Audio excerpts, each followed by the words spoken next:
में हम दो जुड़वा भाइयों को देखते हैं जिनका नाम है जेडी और मोच। यह दोनों एक ऐसे परिवार में बड़े हुए जो चोरों और क्रिमिनल्स से भरा हुआ था। जेडी ने तो पूरी तरह इस लाइफस्टाइल को अपना लिया और चोरी करने में उसे बहुत गर्व महसूस होता। वहीं दूसरी तरफ मौज का दिल हमेशा नॉर्मल जिंदगी के लिए तरसता रहा, जहां उसे पेट भरने के लिए चोरी न करनी पड़े। वह तो बस शांति से जीना चाहता था। अलग अलग विचारों के बावजूद दोनों भाई एक टीम की तरह काम करते थे। वह दोनों लगभग हर रोज चोरी करते, तिजोरियां तोड़ते, पैसे कमाते और अपनी रोजी रोटी चलाते।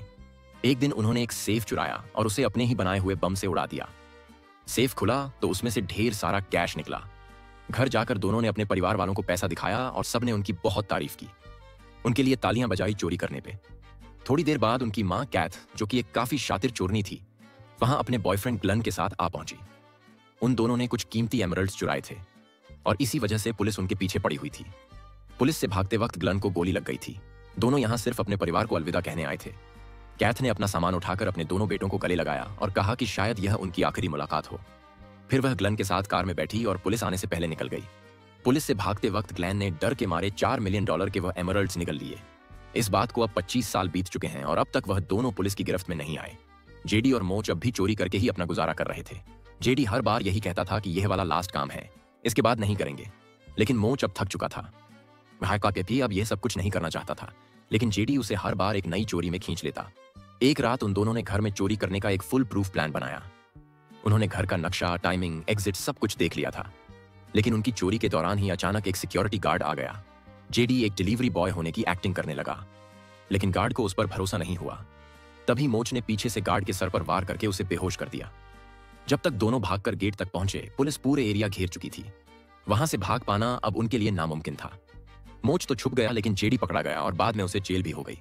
जेल जाते वक्त बस उसने इतना कहा कि मोच की सुन लेनी चाहिए थी। अब लास्ट काम के चक्कर में जेल की चक्की पीसनी पड़ेगी। मेरे तो हाथ भी छोटे हैं। लगभग 5 साल बाद हम देखते हैं कि जेडी को जेल से काफी जल्दी छोड़ दिया गया था। जेडी ने सबसे यही कहा कि मैं जेल में बहुत अच्छे से रह रहा था ना, इसलिए जल्दी छोड़ दिया। लेकिन असली वजह कुछ और थी। दरअसल एक पुलिस ऑफिसर फारफुल ने उसके साथ एक डील की थी कि अगर वह 25 साल पहले अपनी मां के चुराए हुए एमरल्ड्स ढूंढ के दे दे तो उसे छोड़ दिया जाएगा। फारफुल ने उसे धमकी दी कि अगर चालाक बनने की कोशिश की ना तो तुझे दोबारा जेल में भर दूंगा और फिर तेरे साथ क्या होगा तू जानता ही है। दूसरी तरफ मोच ने जुर्म की जिंदगी को बिल्कुल छोड़ दिया था और अब वह एक रेस्टोरेंट में वेटर था। उसकी शादी भी हो चुकी थी और तो और बच्चा भी आने वाला था। लेकिन एक दिन बिना किसी वार्निंग के उसके बॉस ने उसे काम से निकाल दिया, क्योंकि उसने अपना क्रिमिनल रिकॉर्ड बॉस से छुपाया था।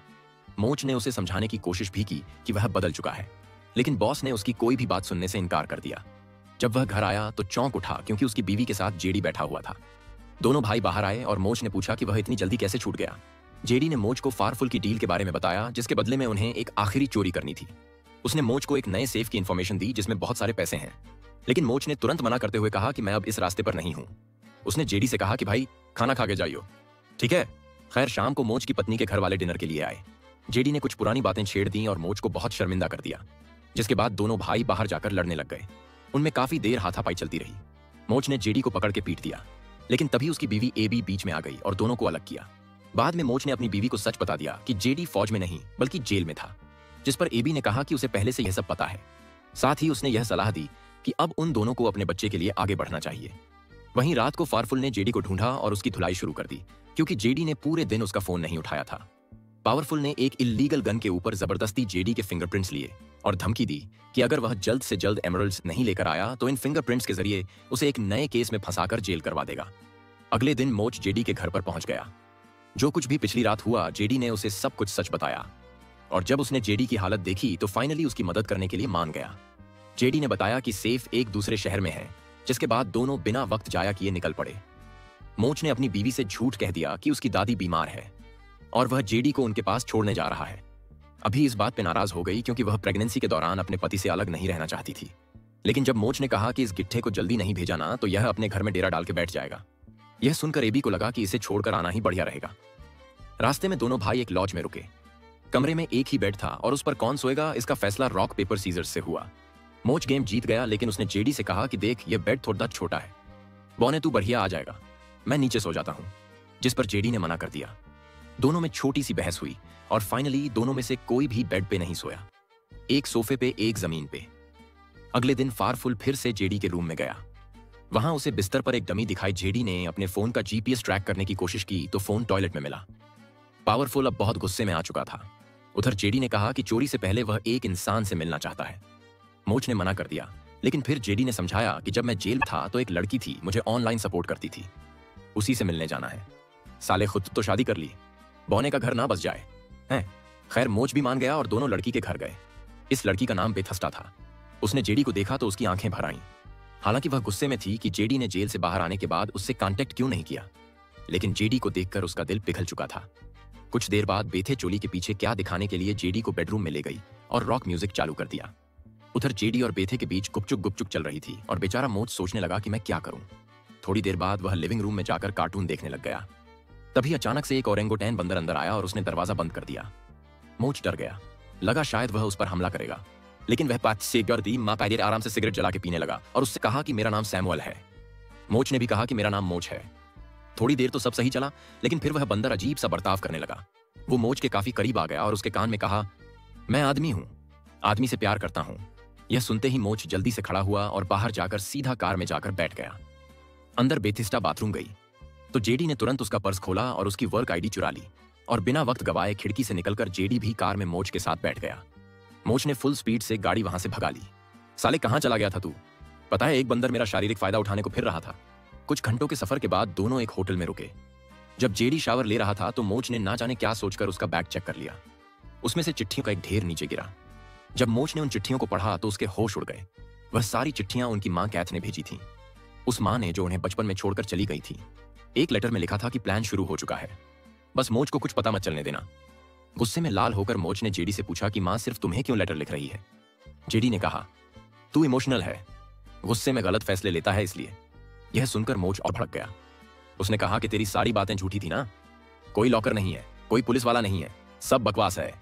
अब वो अपना सामान उठाकर वहां से निकल गया, लेकिन जैसे ही वह कॉरिडोर तक पहुंचा तो उसके सामने उसकी मां कैथ खड़ी थी। उसे इतना बड़ा झटका लगा कि वह सीधा बालकनी से नीचे की गाड़ी पर जा गिरा। बाद में वह तीनों एक साथ बैठे और बातचीत की। मोच का गुस्सा अब भी कम नहीं हुआ था। उसने कैथ से सीधे सीधे पूछ लिया कि 25 साल में कभी अपने बेटे की याद नहीं आई तुम्हें? कैथ ने कोई सफाई नहीं दी और सीधा अपनी गलती को मान लिया। उसने कहा कि लालच में और पुलिस के डर की वजह से वह छुप गई थी। फिर उसने बताया कि कैसे उसके बॉयफ्रेंड ग्लन ने सारे एमरल्ड्स को निगल लिया था, कैसे पुलिस उनके पीछे पड़ी हुई थी। जब वह भाग रहे थे तो ग्लन को गोली लगी हुई थी तो वह थोड़ी देर बाद ही मर गया। इसलिए कैथ ने उसकी लाश को छुपते छुपाते किसी सुनसान जगह पर दफना दिया और देश छोड़कर भाग गई। पर अब वह वापस आ गई थी क्योंकि उसके पास वक्त नहीं बचा था। दरअसल उसे ब्रेन कैंसर था। यह बात सुनते ही मोच के पैरों तले जमीन खिसक गई, लेकिन जेडी ने उसे समझाया कि यह बात बिल्कुल सच है। मोच ने कहा कि मुझे किसी एमरल्ड से कोई मतलब नहीं है, मैं छोड़ चुका हूं यह चोरी चकारी। इस पर जेडी कहने लगा कि वो लोग कोई चोरी नहीं कर रहे, सिर्फ कुछ सामान वापस ले रहे हैं जो अब 25 साल से उनकी फैमिली का हिस्सा है। यह मोच इस बात से राजी नहीं हुआ तो जेडी ने मोच से पूछा, वेटर की कमाई से क्या जिंदगी देगा तू अपने बेटे को? हमारी तरह ही छोटे मोटे क्राइम करता फिरेगा वो। यह बात मोच के दिल में चुभ गई और अब वह आखिरी बार अपने भाई की मदद करने के लिए राजी हो गया। अगले दिन तीनों ग्लन की लाश को ढूंढने निकल गए। उधर पुलिस ऑफिसर फारफुल बेथे के घर पहुंच गया और जेडी के बारे में सवाल जवाब करने लगा। बेथे ने कहा कि मुझे कुछ नहीं पता। फारफुल को उसकी बात पर यकीन नहीं हुआ तो उसने बेथेस्टा को धमकी दी। डर के मारे बेथे ने उसे बता दिया कि जेडी और उसका भाई यहां आए थे और जेडी पता नहीं क्यों मेरी वर्क आईडी चुरा के भागा। फारफुल और भी बहुत सी चीजें पूछना चाहता था, लेकिन तभी वह ओरंगोटन सैमुअल वहां आ गया और उसे पकड़ के घर के अंदर घसीट लिया। अंदर ले जाकर सैमुअल ने फारफुल की बढ़िया धुलाई की। वहां जेडी और मोच ने बेथस्टा की आईडी को यूज करके उस जगह से एक जेसीबी मशीन को चुराया।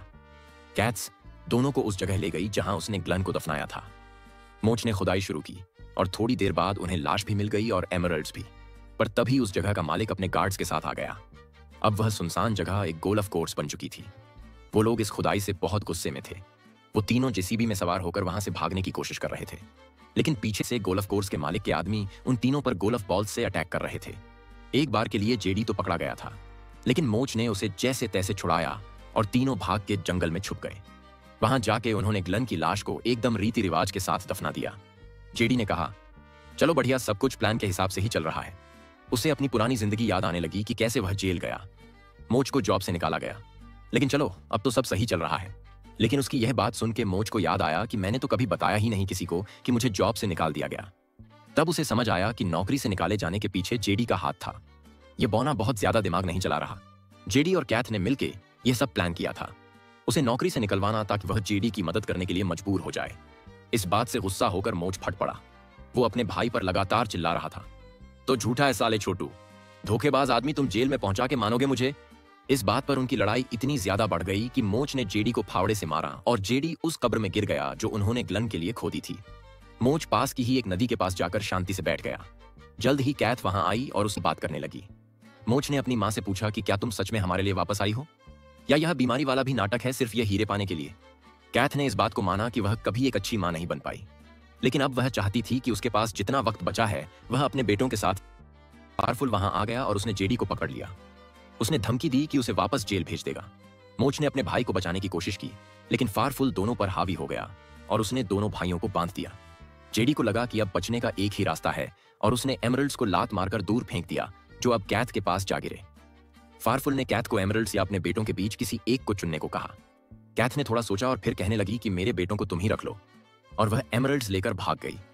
फारफुल कैथ के रवैया को देखकर हैरान था, लेकिन वह अपनी जुबान का पक्का था। उसने दोनों भाइयों को पकड़ के कार में डाल दिया और पुलिस स्टेशन की ओर चल पड़ा। जेडी ने धमकी दी कि वह फारफुल की सच्चाई सबको बता देगा, पर फारफुल जानता था कि एक क्रिमिनल की बात पर कोई विश्वास नहीं करने वाला, इसीलिए वह उसकी बात सुनकर हंस पड़ा। थोड़ी देर बाद कार में जेडी और मोच का झगड़ा शुरू हो गया। धीरे धीरे यह झगड़ा हाथापाई में बदल गया और इस हाथापाई के दौरान जेडी ने फारफुल के मुंह पर लात दे मारी। इससे फारफुल ने अपना कंट्रोल खो दिया और गाड़ी घूमकर क्रैश हो गई। इस एक्सीडेंट में फारफुल तो वहीं बेहोश हो गया। दोनों भाइयों ने एक दूसरे की रस्सी को किसी तरह से खोला और एक सुनसान इलाके में चले गए। मोच ने अपनी बीवी को फोन करके बताया कि वह जल्दी ही घर आ जाएगा। थोड़ी देर के सन्नाटे के बाद अचानक मोच ने पूछा, एमरल्ड्स तो मम्मी ले गई ना, पर उन्हें ढूंढेंगे कैसे? दूसरी तरफ कैथ एक डायमंड एक्सचेंज शॉप में पहुंची और उन एमरल्ड्स को कैश में बदल लिया, लेकिन उसने सारे एमरल्ड नहीं बेचे। उसने 3 एमरल्ड खुद के लिए बचा ली। जैसे ही वह बाहर निकली तो उसके दोनों बेटे उसका इंतजार कर रहे थे। दोनों के चेहरों पर सिर्फ एक सवाल था, अब क्या करोगी मां? कैथ हकलाने के अलावा कुछ नहीं कर पाई और एक बार फिर वहां से भाग गई। अब दोनों भाई अपनी मां का पीछा करते हुए एक पुराने मॉल में पहुंचे। भागते भागते कैथ के हाथ से पैसों वाला बैग गिर गया। जेडी बैग की तरफ बढ़ ही रहा था कि तभी फारफुल भी वहां पहुंच गया। वह गुस्से में चिल्ला रहा था कि पूरे परिवार को खत्म कर दूंगा। दोनों भाई उससे बात करने की कोशिश करते हैं। वह पैसे देने को भी तैयार थे, लेकिन फारफुल अब किसी सौदे के मूड में नहीं था। उसका दिमाग अब पूरी तरह से घूम चुका था। जब दोनों भाइयों को लगा कि अब खेल खत्म तो उनमें फिर से झगड़ा शुरू हो गया। साले छोटी हाइट के, अब मेरे बच्चे को कौन पालेगा? जो भी पालेगा तेरे से तो बढ़िया ही बाप बनेगा वो। वहीं कैथ ऊपर से यह सब कुछ देख रही थी। अब उसे शर्म आ रही थी कि वह कितनी सेल्फिश महारातें हैं। तभी फारफुल ने हवा में गोली चलाई और जेडी ने पैसों का बैग उसकी तरफ फेंक दिया, लेकिन उस बैग के अंदर एक छुपी हुई पेपर स्प्रे बोतल थी। जैसे ही फारफुल ने जिप खोली तो स्प्रे उसकी आंखों में गिर गया और वह दर्द के मारे चिल्लाने लगा। उसके हाथ से गोलियां इधर उधर चलने लग गईं और एक गोली गैस सिलेंडर में लग गई, जिस वजह से वहां एक जबरदस्त ब्लास्ट हुआ और फारफुल उड़कर दूर जा गिरा। दोनों भाइयों ने बैग उठाया और भागने लगे, लेकिन तब तक पुलिस आ चुकी थी। जब सब कुछ खत्म होता लग रहा था तभी वहां कैथ आ गई। दोनों भाइयों को समझ नहीं आ रहा था कि वह अब तक यहां कैसे हैं, क्योंकि उन्हें यही उम्मीद थी कि अब तक तो उनकी मां भाग गई होगी। वह सीधा पुलिस के पास गई और कहा कि यह सब कुछ मैंने किया है, मेरे बच्चों का इसमें कोई हाथ नहीं है। जिसके बाद पुलिस दोनों भाइयों को छोड़कर कैथ को गिरफ्तार करके ले गई। कुछ हफ्तों बाद मोच एक करप्ट जज के पास गया, जिसके पास जेडी के फिंगरप्रिंट्स वाली गन थी। मोच उस गन के लिए अपने सारे पैसे देने को तैयार था। वह जज असल फारफुल का बाप था, तो उसने बिना किसी तकलीफ के रिश्वत लेकर बंदूक मोच को पकड़ा दी और मोच ने इस तरह अपने भाई के खिलाफ आखिरी सबूत भी मिटा दिया। इसके बाद वह घर लौट गया, जहां उसकी बीवी और एक नई जिंदगी उसका इंतजार कर रही थी। उसी शाम जेडी भी वहां आ गया और सालों बाद पूरे परिवार ने एक साथ डिनर किया। बातचीत के दौरान पता चलता है कि जेडी ने अपने पैसों से मोच की बेटी के नाम पर एक जमीन खरीदी है। जिंदगी में पहली बार ऐसा हो रहा था कि उनके पास कोई पैसा नहीं था, लेकिन दोनों एक साथ थे, खुश थे। कुछ महीनों बाद पूरा परिवार कैथ से जेल में मिलने गया। कैथ अपनी पोती को देखकर खुशी से रो पड़ी। मोच खुश था कि अब तो पूरा परिवार साथ है, लेकिन अब भी उसे पैसों की थोड़ी चिंता हो रही थी। वापस जाते समय जेडी ने अचानक अपनी जेब से 2 एमरल्ड निकाले और मोच को पकड़ाते हुए बताया कि मां ने जेल जाने से पहले अपने बॉयफ्रेंड की तरह इन्हें निगल लिया था। 3 थे टोटल, 2 तेरे, 1 मेरा। उसकी यह बात सुनकर मोच का चेहरा भी खुशी से खेल उठा। वीडियो पसंद आई तो लाइक कर देना, मेरे पास कर लेना। मिलते हैं अगली वीडियो।